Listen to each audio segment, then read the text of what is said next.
What's up, comic book community? My name is Joe, and you're watching 360 Comics. As you can tell by the book sitting next to me, we've got a very exciting video today that is near and dear to my heart as a Spider-Man collector. I bought a small lot of comics off of a local collector, and it was all Silver Age Spider-Man, including some really heavy hitters. This isn't even the best book, so we're going to get into it, talk about each book individually, and then, of course, answer the question that all of you ask: what did I pay for this lot? Stay tuned. We are less than 100 subscribers away from hitting 3,000, at which point we'll be giving this book away right here, the first appearance of Thunderbolts. All you have to do to enter is make sure you're subscribed to the channel, like this video, and leave a comment down below, and you can check out our other videos, like them, and leave comments on them for additional entries. Also, head on over to Instagram. We are getting close to 9,000 followers over there, at which point we're giving away this right here, Spider-Man and His Amazing Friends, #1, the first appearance of Firestar. So enter both those giveaways while you still have the chance, and good luck. We're going to do this video in ascending value from the least expensive comic to the most expensive comic. And when that first least expensive comic is Amazing Spider-Man #5, you know there is a lot of good stuff to come. But before we get into that, I just want to give you a little bit of background on how I got this collection. You may remember a few weeks ago, I picked up some really incredible Golden Age books, including some Golden Age Batman keys at from a guy who I met through a guy who I met at a flea market. So the original guy who I met at the flea market basically gave me the lead on the Golden Age collection, and I'm gonna be helping him fill in his collection with some books as a thank you for that. Guess what? Nice guy also gave me another lead to these books, and one of his friends was trying to downsize, get rid of some stuff. I ended up going over initially and checking out what he had, and he had a bunch of bulk to get rid of. I bought all that bulk. I didn't do a video on that because it was mostly bulk. Most of the books went right into the dollar bins, but there was some cool stuff, trade paperbacks and whatnot. But anyway, while I was there, he showed me his comic book room, and there were just some absolutely incredible books, mostly low grade, but some big Silver Age keys, some big bronze books as well. Really cool collection. And I told him, hey, if you're ever looking to get rid of this, I'm interested. And he said, well, it's kind of going to take me some time. I kind of want to go through, see what I want to keep. And I said, yeah, no pressure. Just give me a call whenever. And lo and behold, about a week later, he texted me and said that he was about to go on vacation and wanted to get rid of a couple books, just a few, but some heavy hitters. And we were able to negotiate a price due to the condition of the books. Like I said, they're low grade, but, they're big Silver Age keys. So, we'll talk about money at the end. Let's get started. Also, big shout out to the person who did facilitate me getting connected with this guy, and there'll be some books in your future for sure. Anyway, the first book, like I said, the least valuable book, the least sought after book, the only one without a major first appearance is this book right here, Amazing Spider-Man #5. Single-digit ASM, Steve Ditko goodness, Stan Lee on the writing, and this is the first first meeting between Spider-Man and Dr. Doom, who is on the cover. It's probably a pretty early Dr. Doom appearance. It's not like the first 5, but it's probably one of the first 10 Dr. Doom appearances, if my memory serves me right. Yeah, there's nothing much more to say about this book. This is the most highly collected run in all of comic books. The most popular comic book character, give or take. Him and Batman probably duke it out at this point. But nonetheless, Spider-Man #5. Great key to have, and like I said, this is just the least of it. We're going to get into some more stuff, but I want to talk about the condition of this book. It does have some tape holding the cover on. Fortunately, the tape is in the interior of the book, so it's not visible on the outside, but in general, this book has some, little missing pieces and stuff like that on the cover. You can see kind of down at the bottom there. And overall is low grade. It is complete, though, which is great. Now, this one is questionable at this point, whether I'm keeping it in my personal collection or selling it. Because I don't have this book, but I also kind of want it in a little bit higher of a grade than this one for my PC. So one of two things is going to happen. Either I'm going to decide to sell this just to recoup some of the money that I spent, or I'm going to keep this as a placeholder in the PC and actively search out a higher grade one, at which point, once I acquire that, I'll sell this. Anyway, let's move on from this book. That's the plan. You know, we'll decide probably in the next week or so what I'm doing with that. But moving on to another Amazing Spider-Man key, this one being a true first appearance. Amazing Spider-Man number 9, the first appearance of Max Dillon, Electro. Yeah, there's nothing else I need to say about this book, really. It is, again, Stan Lee and Steve Ditko goodness. Early Silver Age Amazing Spider-Man, single-digit issue, first appearance of a major villain who has shown up many times throughout the years, has been in live action, has been in animated films and television shows. This character stood the test of time. Major villain for sure. You know, really cool character design. I could just go on and on. Now, this is the highest grade book in this collection. It does have a little bit of water damage down in the bottom corner here. But overall, it presents very nice, like mid-grade. The water damage is going to take it down. I think there's a chance, you know, I do a little bit of work on this book, press, clean, all that stuff. I could see this book getting 4, maybe a 4.5. I would be beyond stoked with a 5.0 of this book, but I don't think that's going to happen. Again, it needs some work. It needs some time, some TLC. So we'll see what happens with that. But either way, this book is staying in the personal collection. This is an Amazing Spider-Man book that I did not have. And prior to buying this, I was only, I think, 25 or 24 books away from having the complete run. So, gotta keep this. You know, my wife asked if I was selling these when I got them, and I said, some of them. We'll get to those in a second. Next, we've got the book you saw in the beginning of the video, Amazing Spider-Man number 6. Once again, single digit, Stan Lee, Steve Ditko, first appearance of a major villain. Once again, one that we've seen so many times over the years, as well as live action and animated. You know, this is the initial appearance of a character who's really dynamic. You know, obviously he's a good guy who had something go terribly wrong with him. And those sometimes make the best villains, the accidental villains. Yeah, you know, we've seen him in the movies. And you know, we've seen him over the years. There was a big gap between this and his second appearance. In fact, it was ASM 44. So years later, before we saw this character again, we did see him in his human form, but we did not see him again as the Lizard until really the later part of the 1960s. At which point he was kind of redesigned to look more like a lizard, had more of a elongated nose. This one, as you can see on the cover, he had more of a flat face there. Yeah, a little bit different of a design. Love this cover though, of them kind of like, you know, falling down there.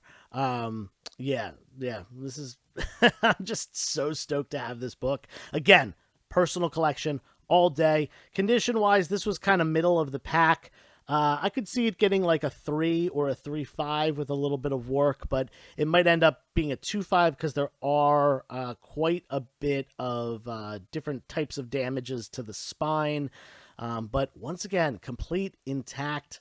Definitely can't complain about that. And well, it doesn't really matter the grade as much because it is staying in the personal collection. Next up, we've got an even bigger first appearance here, arguably one of the biggest first appearances of the Silver Age Spider-Man run. Amazing Spider-Man number 14, the first appearance of Green Goblin. Also, the first battle between Spider-Man and Hulk, but that gets completely overshadowed by the first Green Goblin. Now, we don't know in this issue that Norman Osborn is Green Goblin. In fact, we haven't been introduced to Norman Osborn, nor have we been introduced to Harry Osborn yet at this point. Harry Osborn shows up in issue 31. 37 introduces Norman, and it's not revealed that he Green Goblin is Norman Osborn until significantly later, issue 39, I believe. So that, obviously a couple years go by between this book and the big reveal, but that's obviously a classic. But back to this one. This one is it's lower grade. I'm thinking, it's probably going to get somewhere around a 2.5. I think that's kind of where it's going to be, maybe a 3.0 if I got really lucky. There is a small piece of tape on the cover. I doubt I'll be able to get that off, but I'm certainly going to see. I have not done any work on these books yet, but if you remember, a couple months ago, I did pick up a collection that was a Incredible Hulk collection, but because Hulk is on the cover of this book, the person had this in their collection, so I now have 2 copies of this. So I have to decide which one am I going to get rid of. I have to compare them. This one probably looks a little bit nicer, but that tape on the cover really bothers me personally as a collector. I don't know. I'm just a little bit stingy about that. So I kind of have to decide, do I want to keep the nicer one with the tape, or can I get that tape off, or do I want to go with the one without tape? Going to decide on that and probably put one of these up for sale soon, because this is going to be the way that I recoup at least some of the money that I spent on this collection, which you'll see was quite a bit of dollars. That being said, it was totally worth it for this great stuff, but there's one more book. This is phenomenal. Don't get me wrong. I am so stoked about this, but this is also a book that I already had, and I come across a little bit more often than this last book. This last one, there were only 5 books in this collection, but this last one really did it for me. Amazing Spider-Man number 3. This is the first appearance of Dr. Octopus, displayed prominently on the cover in one of the coolest Silver Age covers. Steve Ditko goodness. I don't have to say any more than that. This is a major book. It's the 4th appearance of Spider-Man overall. Amazing Fantasy 15, ASM 1, 2, 3. I don't think there were any appearances before this book. I don't think he had any crossovers or anything like that. An annual one didn't come out for quite a while after this issue. But yeah, this is massive. And again, this is a book that I did not own in my personal collection. So that is 3 out of these 5 books firmly staying in the PC that I did not own. One of them, it's a maybe for the PC due to condition, and another one that I gotta kind of look at the other copy that I have and see which one. So there's a chance that all 5 of these books stay in the PC, and I sell my other Green Goblin. We're gonna have to wait and see about that. But beyond the other ones, this one hits the hardest. Green Goblin and Doc Ock are Spidey's just 2 main villains. I don't think anyone's going to argue that. There's I guess a little bit of a word to say about Kingpin, but he also did come along quite a bit later in ASM number 50, and this book is much, much harder to find. I'd have to look at the census numbers on, I would assume ASM 50 is a lot more populated on the census, and probably ASM 14 is as well. But yeah, finally got this one. So stoked about it. Staying in the personal collection. And now you're all wondering, Joe, what did you pay for these Silver Age grails? These villain first appearances and, well, in the case of Doctor Doom, first battle. What did you pay? I paid a pretty penny. This was not, I got these for $100 at a yard sale. Nothing like that. I paid $3,000 exactly for these books. And I felt that was, considering they were raw, there is a chance of there being, nothing was incomplete. They're not going to get any green labels, but there's always that chance that I missed restoration. I checked them pretty thoroughly. I thought that one book may be trimmed. It was the ASM number 9. I thought that may be trimmed, but I'm hoping it's not. I gotta look a little bit more closely at it. I'm certainly gonna send it in either way, because that's a great book. But yeah, I'm just beyond stoked about this. Like I said, I paid $3,000, which we agreed, myself and the collector, that as far as fair market value for these books, raw as they are, was probably $4,000 or so. Once graded, probably $5,000. But then again, once graded, it's going to cost a lot of money to get to that point. It's going to take some time to do cleaning and pressing and all that stuff. Probably multiple runs through that with these books, and then obviously the price of grading has gone up. So, $3,000 seemed like a very fair number to come to. Basically, I would not have paid that much if I was looking to just flip these, because it doesn't leave enough of a profit for me per se. But because I am keeping these in the personal collection, I'll pay out a little bit more for that kind of stuff. Well, not always, but when they are big keys like this, I'm willing to pay out more. So yeah, $3,000. I should be able to recoup, selling whatever copy of this, I should be able to recoup at least $1,000, probably more, closer to $1,500 from selling one of the copies of that. And then probably a couple $100 for the ASM number 5 as well. So, I could recoup somewhere between $1,500 and $2,000. If I do end up selling those two books, which is great, because then, I basically have spent $1,500 or so, $1,000 to $1,500 on the ones that I'm keeping, which again, they're not going anywhere. I don't plan on selling those anytime soon. The only way that I would sell any of those anytime soon is if I had a dire hardship where I needed to, or if I got an upgraded copy, if I got a higher grade copy and wanted to keep those. So yeah, that's about it for this video. Hope you enjoyed. I certainly enjoyed just talking about these and geeking out over these major keys. It's not often you find, a condensed collection like this, that someone wants to get rid of.